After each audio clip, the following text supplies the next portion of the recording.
इस बार जब मैं पाकिस्तान गया तो मैंने सोचा यार ड्राइविंग लाइसेंस ले लूँ, क्योंकि यहाँ पे बहुत सारे दोस्त हैं जो कि कहते हैं यार तेरे पास कम से कम ड्राइविंग लाइसेंस होना चाहिए, क्योंकि अगर आपके पास पाकिस्तानी लाइसेंस है तो आप किसी दूसरे मुल्क में जाके वो थ्योरेटिकल एग्जाम दे के उस मुल्क के मुताबिक आप उसको तब्दील करा सकते हैं। तो मैं वापस गया तो मैंने ड्राइविंग स्कूल ज्वाइन किया। तो उस ड्राइविंग स्कूल में तकरीबन 45 लोग और भी थे, जिसमें कम से कम 45 में से जो है वो 40 के जो करीब लोग थे वो यंगस्टर्स थे, मतलब बिलो 30 थे। और जो 5 थे वो उनमें से 2 जो थे वो अबव 60 थे, और जो 3 थे वो बिटवीन 30 टू 40 के 40 30 टू 40 के बीच में थे। तो इस तरह होता था कि मतलब पहले जो है वो बारियाँ लगती थी कि मतलब जो पहले फर्स्ट कम और वो फर्स्ट ड्राइव करता था, तो फिर जिस तरह आते जाते रहते उनका नाम लिखते रहते थे, और उसके बाद उनका नंबर आता रहता था। जब एक चला लेता था फिर दूसरा चलाता था, फिर तीसरा, और इसी तरह सिलसिला ये चलता रहता था।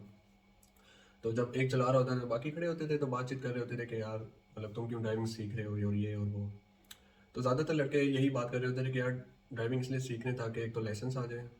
लाइसेंस लेने के बाद जो है डिग्री हमने ले ली है बैचलर्स की। मुख्तलिफ लड़के थे, कुछ इंजीनियरिंग के थे, कोई सोशल साइंसेस के थे, कोई इकोनॉमिक्स के थे। और हमारे कज़न है यूरोप में, मिडल ईस्ट में, लंदन में, कनाडा में, अमेरिका में, ऑस्ट्रेलिया में। और वो कह रहे हैं बस किसी तरीके से ना तू ड्राइविंग लाइसेंस लिया पाकिस्तान से। अब विज़न क्या था कि एक दफ़ा ड्राइविंग लाइसेंस आ जाए। इवन दो उन्होंने 16 ईयर्स की डिग्रियाँ ली हुई हैं अच्छे इंस्टीट्यूट और यूनिवर्सिटी से। वो उधर जाएंगे, ड्राइविंग लाइसेंस को तब्दील कराएंगे, और वहाँ पे जो है वो फूड डिलीवरी की जॉब्स शुरू कर देंगे, जैसे पाकिस्तान में फूड पांडा है उस तरह की वो जॉब स्टार्ट कर देंगे। या फिर ऊबर हो गया, क्रीम हो गया, यंगो हो गया, इन ड्राइव जैसे पाकिस्तान में चलती है यहाँ पे भी वो चलती है, तो या फिर वो उस पर टैक्सी चलाना स्टार्ट कर देंगे। अब चीज़ तो वही है, मतलब इन ड्राइव यंगो पाकिस्तान में भी चला सकते हैं, लेकिन वो बाहर में के मुल्क आगे चलाते हैं। और इसकी वजह क्या है, क्योंकि पाकिस्तान की जो करेंसी की वैल्यू है वो बहुत ज़्यादा कम है, डी वैल्यू हो चुका है।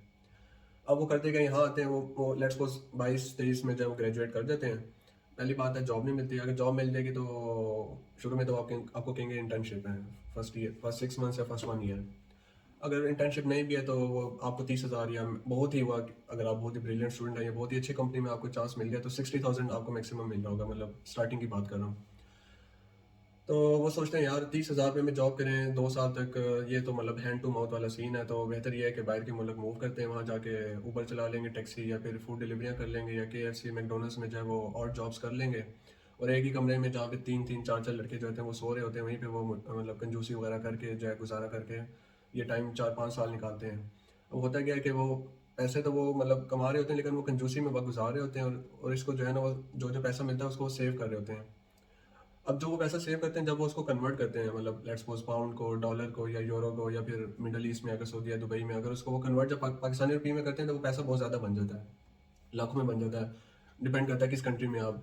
तो maximum let's suppose 2 to 3 lakh है वो पर मंथ सेविंग बन जाती है। सेविंग मतलब खाना पीना रहना बिल्स वगैरह और गाड़ी के रेंट वगैरह दे के, फ्यूलिंग दे के जो पैसे बच जाते हैं, 2-3 लाख लेट सपोज बच जाते हैं उनको, ये टैक्सी वगैरह और फूड डिलीवरी करके। तो वो कहते हैं ठीक है यार, पर मंथ अगर हमें 2 लाख बच रहा है इधर, और पाकिस्तान में जो हमें क्या 30-50 30 to 50,000 की जॉब मिल रही थी, उससे बेहतर हम यहाँ पे 2 लाख बचाते हैं। वो 4-5 साल तो कहते हैं उनका सोच क्या होती है, 3-4 साल तक ये काम करेंगे, 3-4 साल बाद हमारे पास लेट्स सपोज कितना 40-50 लाख जमा हो जाएगा। लेकिन अगर हम पाकिस्तान में 3-4 साल जो है वो जॉब करते हैं इसी 30,000 की या 50-60 हज़ार की, तो 4-5 साल बाद तो नहीं हमारे पास 40-50 लाख जमा होगा, बल्कि 20 लाख भी जमा नहीं होगा।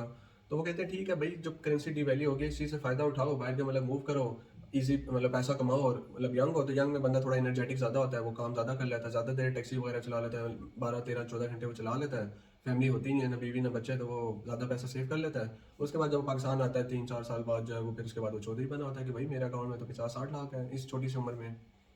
असल में जो ये सारा मसला हुआ है वो हुआ है करेंसी डिवैल्यू की वजह से। जो है जो लोग बाहर से आते हैं वो इसलिए आपको अमीर पाकिस्तान में रहते हैं क्योंकि करेंसी डिवैल्यू हमारी, क्योंकि वो वहाँ से जो करेंसी कन्वर्ट कराते हैं ना पाकिस्तानी रुपये में, तो वो पैसा ज़्यादा बन जाता है।